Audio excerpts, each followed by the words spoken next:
एक मशहूर कहावत है कि भारत में खुदा को छोड़कर हर चीज़ को पूजा जाता है। यहाँ कोई भी चीज़ भगवान बन सकती है, इसकी इबादत हो सकती है। और जाहिर है कि इसकी वजह है जहालत, तालीम की कमी और अंधी तकलीद, तोहम परस्ती भी। मिसाल के तौर पर एक शख्स ने एक्सपेरिमेंट के तौर पर जानबूझकर इस शख्स ने फ्लाईओवर के नीचे गुजरती हुई भीड़ के सामने बिना किसी वजह के बरकत के तौर पर हाथ लगाना शुरू किया। तो आप देखेंगे कुछ ही देर के अंदर पूरी आवाम ने भेड़ बकरियों की तरह इसे रस्म समझकर वही सब कुछ करना शुरू कर दिया। बस हाथ लगाकर गुजरने लगे बिना किसी वजह के। और सेम इसी तरह का एक्सपेरिमेंट एक यूट्यूबर ने किया कि पानी के लिए एक सुराख रखा और इसे इस तरह से कवर किया कि ऐसा महसूस हो जैसे ये पानी अचानक से जमीन फाड़कर कहीं से भगवान के आशीर्वाद से आ रहा है। और एज एक्सपेक्टेड लोग उम्मीद के मुताबिक अंधों की तरह इस पर टूट पड़े, इस पर लड्डू प्रसाद चढ़ावे चढ़ाने लगे और इसे बरकत के तौर पर पीने लगे। क्यों? कैसे? पॉसिबल नहीं है ये, मैं मानता ही नहीं। कोई नहीं, कैसे मान लूं मैं ये चीज? कैसे मान लूं मैं ये चीज हो रही है? बिल्कुल इसी तरह से एक मंदिर के एसी के आउटर से पानी टपक रहा था तो लोग इसको बरकत के लिए पी कर जा रहे थे। अब एक शख्स ने रुक कर इन लोगों को बताने की कोशिश भी की कि ये एसी का पानी है, कोई झरने का पानी नहीं है, ना कोई ये बरकत का पानी है, लेकिन ये लोग फिर भी बाज नहीं आए। अब जाहिर है कि बाज भी आते तो कैसे, क्योंकि धर्म का नशा ही कुछ ऐसा होता है, एक तोहम परस्त इंसान के दिमाग को सुन कर देता है। लोगों को लगता है कि वो हमारे ठाकुर जी के चरणों से आ रहा है। मैं बताना चाहता हूँ कि वो एसी का पानी है। दीदी ये एसी का पानी है, ये चरणों का पानी नहीं है ठाकुर जी के। Devotees at an Indian temple were drinking water from an air conditioner, believing it was holy water. Worshippers lined up with cups under the statue of the sacred elephant, washing their faces and even letting the water drip on their heads. The temple had to plead with people to stop and explain that it was just condensation dripping down. ये video एक बहुत बड़ा message है कि किस तरह से खसूसन सनातन धर्म के अंदर लोगों की जहालत और खौफ का फायदा उठाकर इसको बिजनेस के अंदर बदला जाता है और लोग अपनी अंधी तकलीद के अंदर इस हद तक पहुंच जाते हैं, ऐसे काम कर बैठते हैं जो कि खुद इंसानियत की भी तौहीन है। अब मिसाल के तौर पर आप ये वीडियो देखें कि एक भारतीय शख्स यहूदियों की एक मखसूस रस्म के दौरान आता है और अचानक से यहाँ पर मौजूद रबई के सामने सजदे में गिर जाता है। यहूदी रबई का मतलब है जैसे मुसलमानों के अंदर मौलवी और क्रिश्चियंस के अंदर पादरी होते हैं, वैसे यहूदी आलिम दीन को रबई कहा जाता है। अब अचानक से ये मंजर देखकर ये रबई भी खौफजदा हो गया कि ऐसा मेरे साथ कैसे हो सकता है कि एक इंसान मुझ जैसे इंसान को इतना आसानी से कैसे सजदा कर सकता है। इसमें तो मुझे समझ में ही नहीं आ रही है क्या प्रॉब्लम है। आप सब लोगों को यकीनन ओ माई गॉड फिल्म का ये सीन तो याद होगा जिसके अंदर एक हिंदू मूर्ति बेचने वाले शख्स का कहना था कि जब तक लोग इस मंदिर मूर्ति को मानते रहेंगे तो मेरा बिजनेस चलता रहेगा। और इस मूवी का मेन कैरेक्टर यानी कांजी लाल मेहता अपने पास आने वाले हर शख्स को ये मूर्ति कहकर इस तरह से बेचता था कि फलां जगह की जमीन फटकर ये बाहर निकली और ये इकलौता पीस है जो कि तुम मुझसे लेकर जा रहे हो। और इसकी इसी बातों को सुनकर अंधे मुकल्लिद या फिर अंधे फॉलोअर्स अपना सब कुछ बदले के तौर पर इसको दे जाया करते हैं। ये मूर्ति कहाँ से निकली? अरे मथुरा की जमीन फाड़ के निकलेगी और क्या। जब तक लोग ऐसे खिलौने में मानते रहेंगे ना तब तक हमारा धंधा चलता रहेगा। अब इस सीन को देखकर मुझे सेम इसी फ्रॉड की याद आती है जहां पर ये रिपोर्टर बता रहा है कि कैसे इनकी भगवान की मूर्ति सुबह सवेरे जमीन फाड़ कर बाहर निकली और ये भगवान की मर्जी से हुआ है कि यहाँ पर भी मेरा एक मंदिर मौजूद हो।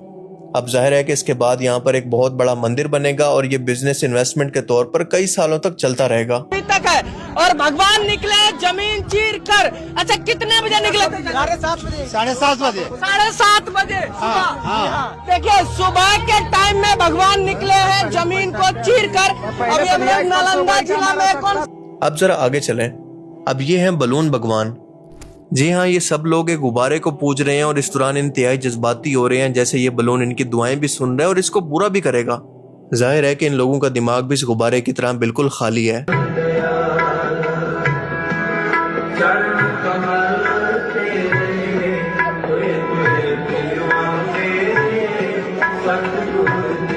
अब जरा ये देखें कि हाल ही में नॉर्थ इंडिया के अंदर एक नए भगवान ने जन्म लिया है जो कि कुर्सी है और इस कुर्सी पर एक खतरनाक चेहरा बना हुआ है। अब इसी कुर्सी को दो लोग हाथों में उठाकर बरकत के तौर पर किसी नारियल पर या फिर प्रसाद पर मारते हैं जिससे यहाँ पर मौजूद भक्त उस चीज से बरकत हासिल करते हैं। आप इमेजिन करें कि इन जाहिल और तोम परस्त लोगों के लिए खुदा के वजूद का स्टैंडर्ड क्या है। इसे ये क्या नाम देंगे? God of chairs?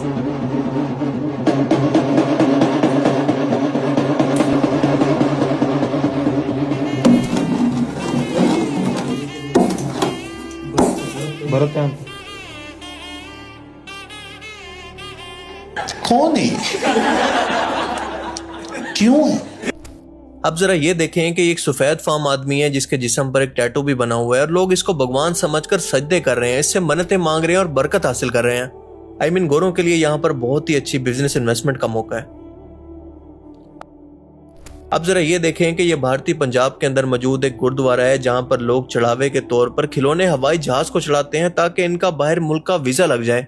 और इसकी हिस्ट्री की बात करें तो कहा जाता है कि एक बंदे ने ऐसा करके मन्नत मांगी थी तो वो पूरी हो गई और उसका वीजा लग गया। तो अब बाकी लोग भी इसी तरह से इसको रस्म बनाकर चल पड़े। पर अच्छी बात यह है कि इन प्लेन्स को खिलौनों के तौर पर शाम को बच्चों को बांट दिया जाता है। अब सेम इसी तरह से तेलंगाना हैदराबाद के अंदर वीजा बालाजी मंदिर है जहां पर लोग अपने पासपोर्ट्स और डॉक्यूमेंट्स के साथ आते हैं कि बालाजी भगवान इनके यूएस वीजा को क्लियर करवा देंगे। तो हम परस्ती फाइनल बॉस।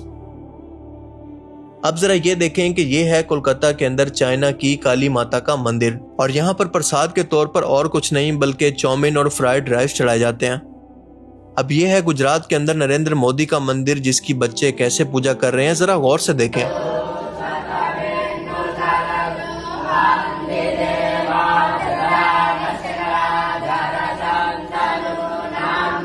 चुप रहना भाई, बंद करना, तेरा बकवास बंद कर अभी। यह है तेलंगाना के अंदर सोनिया गांधी का मंदिर, गुजरात के अंदर महात्मा गांधी का मंदिर, कोलकाता के अंदर अमिताभ बच्चन का मंदिर, तमिलनाडु के अंदर रजनीकांत का मंदिर और तेलंगाना के अंदर ही डोनाल्ड ट्रंप का मंदिर।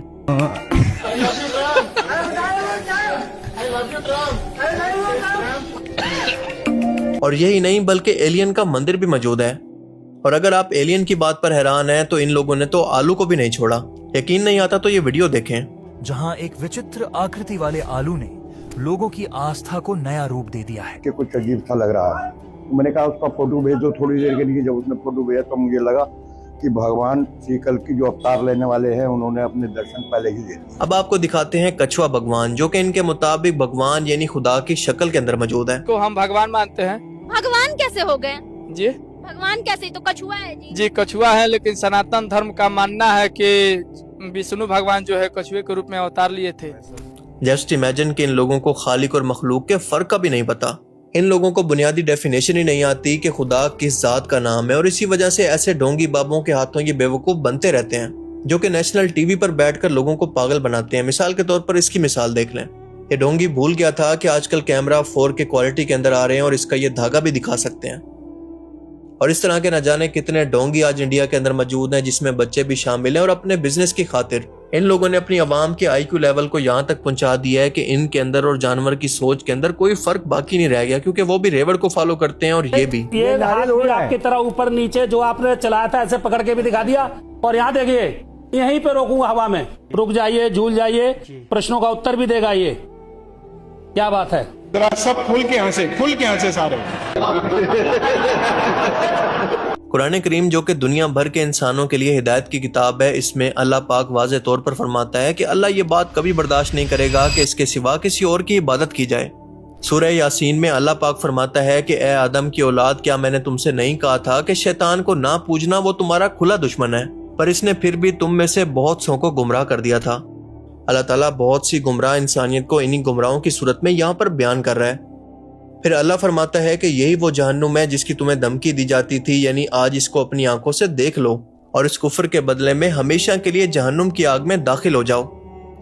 अल्लाह ताला से दुआ है कि वो हमें ऐसी गुमराहियों से दूर रखे और जहन्नुम की आग से बचने की तौफीक अता फरमाए।